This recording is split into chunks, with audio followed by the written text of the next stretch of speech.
Hello and welcome to KV study centre. आज फिर से मैं लेके आ गया हूँ और एक class.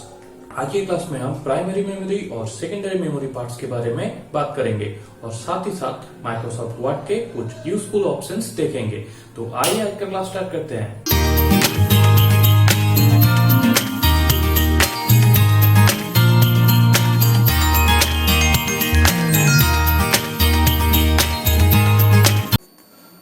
Hello and welcome to computer class. आज हम कंप्यूटर के प्राइमरी मेमोरी और सेकेंडरी मेमोरी डिवाइसेस के बारे में डिटेल में जानेंगे। तो आइए क्लास स्टार्ट करते हैं। प्राइमरी मेमोरी जो है वो उसके दोनों पार्ट हैं, एक है रैम और एक है रोम। पहले हम देखते हैं रैम। रैम यानी रैंडम एक्सेस मेमोरी, इसका जो फुल फॉर्म है वो है रैंडम एक्सेस मेमोरी। ये एक इंटरनल मेमोरी है जो सीपीयू में मदरबोर्ड के साथ डायरेक्टली कनेक्ट होता है और सीपीयू में जो डाटा प्रोग्राम रहते हैं वो स्टोर होते हैं और साथ ही साथ रिजल्ट भी स्टोर होते हैं। ये रीड और राइट मेमोरी है जो कि तब तक काम करता है जब तक कंप्यूटर ऑन रहता है। अगर किसी कारण से कंप्यूटर बंद हो जाए तो ये रैम काम करना भी बंद कर देता है। इसके बाद हम आते हैं रोम। रोम जो है वो रीड ओनली मेमोरी है। रोम के सहारे हम सिर्फ डॉक्यूमेंट या फाइल को पढ़ सकते हैं, लेकिन उसमें कोई चेंजेस नहीं कर सकते। ये एक नॉन वोलेटाइल मेमोरी है, यानी इसमें जो मेमोरी रहता है वो परमानेंटली ही सेव रहता है, यहां से मेमोरी डिलीट नहीं होता। It is also use for date and time service, यानी इसमें डेट एंड टाइम सर्विस का जो काम है वो भी कंप्यूटर में रोम के सहारे होता है। तो ये है रैम और रोम जो कि प्राइमरी मेमोरी है। इसके बाद हम आते हैं सेकेंडरी मेमोरी पार्ट्स के तरफ। सेकेंडरी मेमोरी पार्ट्स में सबसे पहले आता है हार्ड ड्राइव। हार्ड ड्राइव हमारा सेकेंडरी मेमोरी है, या फिर आप कह सकते हैं ये कंप्यूटर में सबसे बड़ा और सबसे इम्पोर्टेंट सेकेंडरी मेमोरी पार्ट है। इसमें बहुत ज़्यादा कैपेसिटी होता है फाइल या इंफॉर्मेशन सेव करने का। हार्ड ड्राइव जो है वो कंप्यूटर का मेन सेकेंडरी स्टोरेज डिवाइस है और यहीं पर हम हमारे फाइल, फोल्डर या डॉक्यूमेंट सेव करके रखते हैं। इसके बाद हम आते हैं सीडी या फिर डीवीडी। ये सीडी और डीवीडी, इसमें सीडी जो है वो है कॉम्पैक्ट डिस्क और डीवीडी जो है वो है डिजिटल वीडियो डिस्क। ये एक्चुअली डिजिटल जो डाटा है वो सेव करने के लिए यूज होता है। ज्यादातर गाने या फिर म्यूजिक या फिर वीडियोस जो है वो डीवीडी या सीडी में सेव होते हैं। सीडी में जो मेमोरी कैपेसिटी है वो कम है और डीवीडी में मेमोरी कैपेसिटी थोड़ा सा ज्यादा होता है। ऑल्दो ये सिर्फ डिजिटल डाटा को ही सेव करता है, लेकिन आप चाहे तो इसमें फाइल, फोल्डर्स भी रख सकते हैं। इसके बाद हम आएंगे सेकेंडरी मेमोरी। तो पेन ड्राइव जो है वो सेकेंडरी मेमोरी में और एक डिवाइस है। पेन ड्राइव जो है वो एक सेकेंडरी स्टोरेज डिवाइस है जिसमें हम कंप्यूटर में डाटा सेव कर सकते हैं, या फिर आप ऐसा कह सकते हैं कि इसके सहारे हम कंप्यूटर से डाटा ले सकते हैं या कंप्यूटर को डाटा दे सकते हैं। ये कंप्यूटर के जो यूएसबी पोर्ट है उससे कनेक्ट होता है और कंप्यूटर से डाटा लेने या देने के काम में यूज होता है।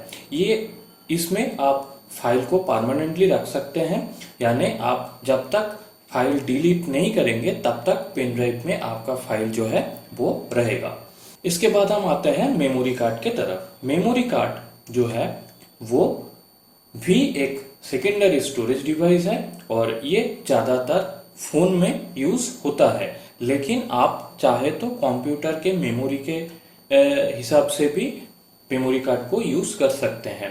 इसमें भी कंप्यूटर से आप फाइल ले सकते हैं या कंप्यूटर को फाइल दे सकते हैं, लेकिन मेमोरी को यूएसबी से कनेक्ट करने के लिए आपको एक मेमोरी कार्ड रीडर की जरूरत होती है, जिसमें आप कार्ड को कनेक्ट करके यूएसबी के साथ लगाकर कंप्यूटर में कनेक्ट कर सकते हैं।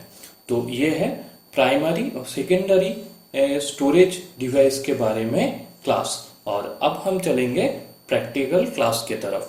Thank you. Welcome to computer practical class.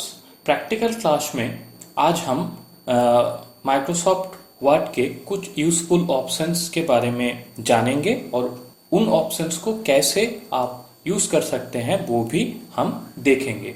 ये काफी यूजफुल ऑप्शंस हैं जो आपके काम में बहुत ही ज्यादा आने वाले हैं, तो आप अच्छी तरह से क्लास को देखिए। अगर क्लास में समझने में कुछ भी दिक्कत हुआ आपको तो आप कमेंट बॉक्स में कमेंट करें, मैं आपको हेल्प जरूर करूंगा, लेकिन आप क्लास को ध्यान से देखें और समझने की कोशिश करें। आइए देखते हैं। तो सबसे पहले जो ऑप्शन हम देखेंगे वो है स्ट्राइक थ्रू। ये स्ट्राइक थ्रू जो ऑप्शन है ये बेसिकली कोई वर्ड को क्रॉस करने के लिए या फिर वो उस वर्ड को डॉक्यूमेंट से अलग करने के लिए यूज किया जाता है। फॉर एग्जाम्पल मैं एक पैराग्राफ लेता हूं और इस पैराग्राफ में फॉर एग्जाम्पल मैं इंसर्ट ये जो वर्ड है इसको मैं नहीं चाहता, लेकिन मैं इसको यहाँ से डिलीट भी नहीं करना चाहता, तो मैं इसको कैसे ये दिखा सकता हूं कि ये वर्ड इस पैराग्राफ में नहीं होगा। तो इसके लिए सबसे अच्छा और बेस्ट सॉल्यूशन है कि आप इसको सिलेक्ट करें और ये जो ऑप्शन है स्ट्राइक थ्रू इसके ऊपर क्लिक कर दें। तो यहाँ पर जो है वो इस वर्ड के ऊपर एक क्रॉस या एक मार्क कर देगा। अब ये जो वर्ड है ये आप आसानी से समझा सकते हैं कि ये वर्ड इस पैराग्राफ में नहीं होगा। अगर आप चाहते हैं कि ये मार्क हट जाए तो आप कीबोर्ड से CTRL को प्रेस करके Z प्रेस करें, जो कि अनडू का काम करता है, और ये वापस जैसे पहले था वैसे ही हो जाएगा। तो ये है स्ट्राइक थ्रू। ये बेसिकली किसी वर्ड को क्रॉस करने के लिए या फिर वो डॉक्यूमेंट में नहीं होगा ये बताने के लिए ही यूज किया जाता है। इसके बाद हम जिस ऑप्शन के बारे में देखेंगे वो है ये, इसका नाम है सबस्क्रिप्ट।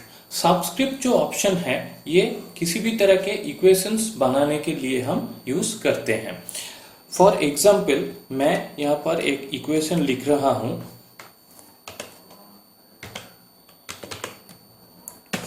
और इसको सिलेक्ट करके फॉन्ट साइज जो है वो मैं थोड़ा सा बढ़ा रहा हूं। फॉन्ट साइज बढ़ाने के लिए मैंने पहले भी जैसा कहा है कि आप फॉन्ट साइज को यहाँ से भी इंक्रीज कर सकते हैं या फिर आप कीबोर्ड से CTRL शिफ्ट ग्रेटर देन का भी यूज कर सकते हैं।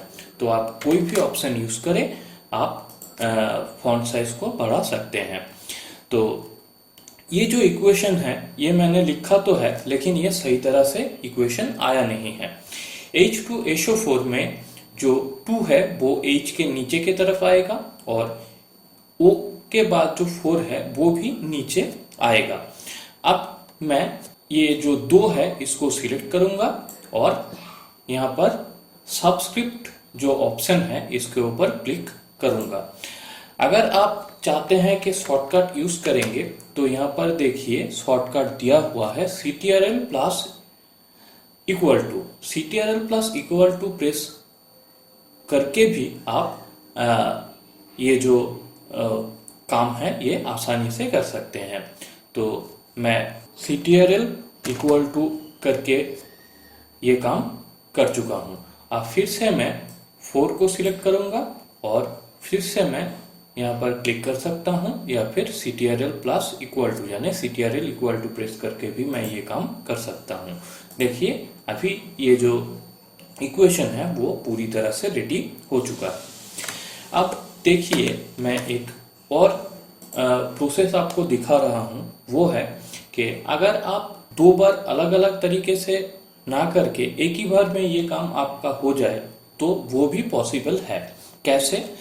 आप पहले 2 को सिलेक्ट करें और फिर CTRL की को होल्ड करके 4 को भी सिलेक्ट करें। अब आप जब सबस्क्रिप्ट के ऊपर माउस रख के क्लिक करेंगे या फिर CTRL इक्वल टू प्रेस करेंगे तो ये एक ही साथ काम हो जाएगा। इसके लिए अलग अलग सिलेक्ट करके 2 बार ही ये काम करने की जरूरत नहीं होगी। मैं इंटर प्रेस करके नीचे आ रहा हूं। नीचे आने के बाद ये जो ऑप्शन है ये अभी एक्टिव है, इसको आप बंद कर दें, क्योंकि अगर ये एक्टिव होगा तो आप अगला जो काम है वो नहीं कर पाएंगे, यही काम होता रहेगा। तो मैं फिर से इसके ऊपर क्लिक करके इसको डीएक्टिवेट कर चुका हूं। अब मैं आऊंगा इस ऑप्शन के ऊपर, ये है सुपरस्क्रिप्ट। सबस्क्रिप्ट जैसे डिजिट को नीचे की तरफ लाने का काम करता है, ये ऊपर की तरफ ले जाने का काम करता है। यहाँ पर जो साइन दिया हुआ है उससे आप अंदाजा लगा सकते हैं कि ये किस काम में यूज होगा।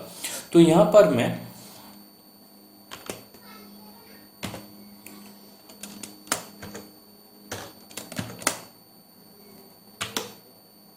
एक इक्वेशन लिख चुका हूं।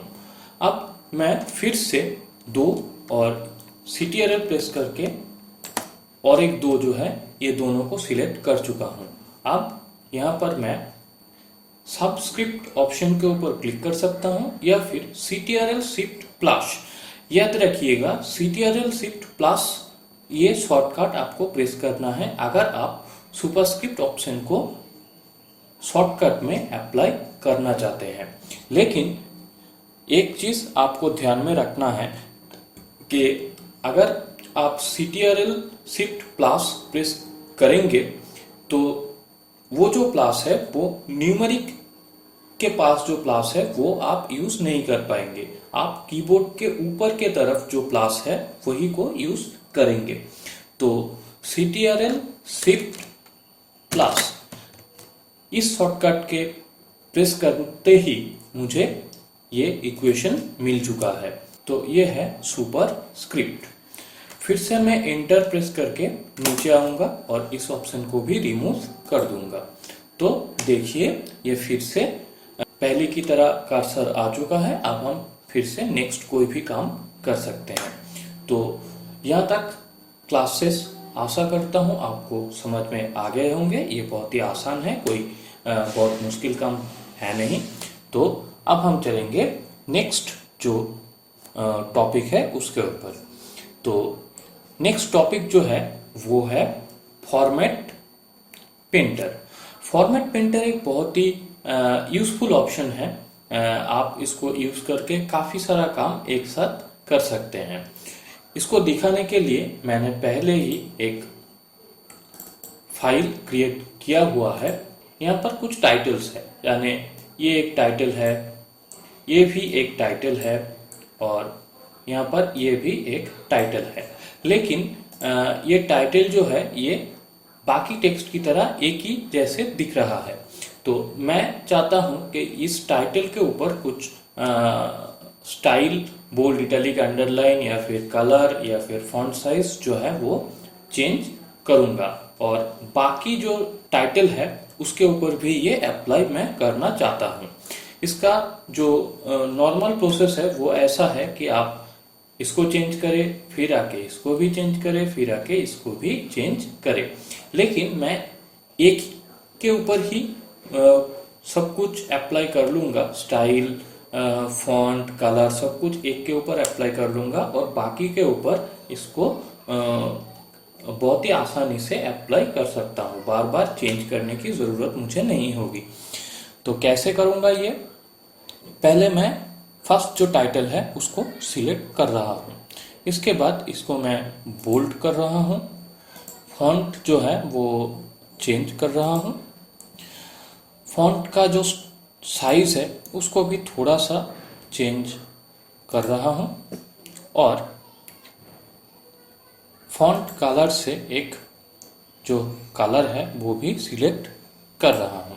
अब देखिए ये जो फॉर्मेट है वो रेडी हो चुका है। फॉन्ट स्टाइल, फॉन्ट साइज और कलर ये सारे मैंने सिलेक्ट कर लिए है।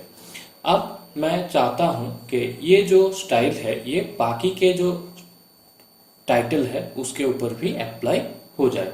तो वो कैसे होगा, इसको सिलेक्ट करके या फिर आप अलग से सिलेक्ट कर भी सकते हैं, या फिर सिलेक्ट जब हुआ होगा तब आप फॉर्मेट प्रिंटर जो ऑप्शन है फॉर्मेट प्रिंटर के ऊपर क्लिक कर देंगे।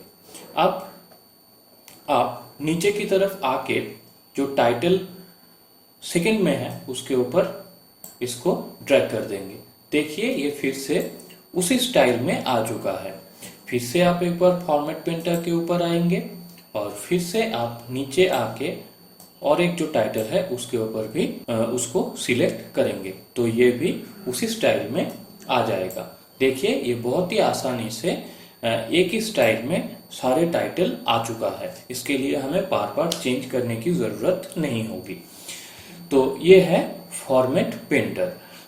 लेकिन अगर आप चाहते हैं कि नहीं ये पहले जैसा था मैं वैसा ही करना चाहता हूं, तो आप कैसे करेंगे? इसके लिए भी माइक्रोसॉफ्ट वर्ड ने आपको एक ऑप्शन दे रखा है, वो है ये ऑप्शन। इसका नाम है क्लियर फॉर्मेटिंग। जो फॉर्मेट आपने अप्लाई किया है वो फॉर्मेट आप क्लियर भी कर सकते हैं। कैसे? तो मैं इस जो टाइटल है इस टाइटल को सिलेक्ट कर रहा हूं और क्लिक कर रहा हूं क्लियर फॉर्मेटिंग के ऊपर। देखिए ये पहले जैसा हो चुका है। फिर से मैं सिलेक्ट कर रहा हूं और क्लियर फॉर्मेटिंग, फिर से सिलेक्ट कर रहा हूं क्लियर फॉर्मेटिंग। तो देखिए सारे फॉर्मेट जो है क्लियर हो चुके हैं। तो बार बार ही फॉन्ट चेंज करना और फॉन्ट के साइज चेंज करना फिर कलर चेंज करना, ये बार बार ही करना जो है आपको नहीं पड़ेगा। बहुत ही आसानी से आप इसको चेंज कर सकते हैं। तो ये थी आज की क्लास और काफ़ी आसान क्लास है। काफ़ी यूजफुल ऑप्शंस जो है वो मैंने आपको दिखा दिए हैं। ये आपके काम में बहुत ही ज़्यादा यूजफुल होने वाले हैं। तो आप इसको घर में प्रैक्टिस करें और क्लास को समझने में कोई भी दिक्कत अगर आपको है तो आप कमेंट बॉक्स में ज़रूर कमेंट करें, मैं आपको हेल्प ज़रूर करूँगा। Thank you. तो आशा करता हूँ कि आपको ये वीडियो बहुत ही अच्छा लगा होगा और क्लासेस भी समझ में आ गए होंगे। तो अगर आपको ये वीडियो अच्छा लगे तो लाइक करें वीडियो को और सब्सक्राइब करें मेरे चैनल को, क्योंकि इसी चैनल में आपको माइक्रोसॉफ्ट ऑफिस का पूरा सीरीज मिलेगा और साथ ही साथ टैली फोटोशॉप के ऊपर भी सारे क्लासेस मिलेंगे।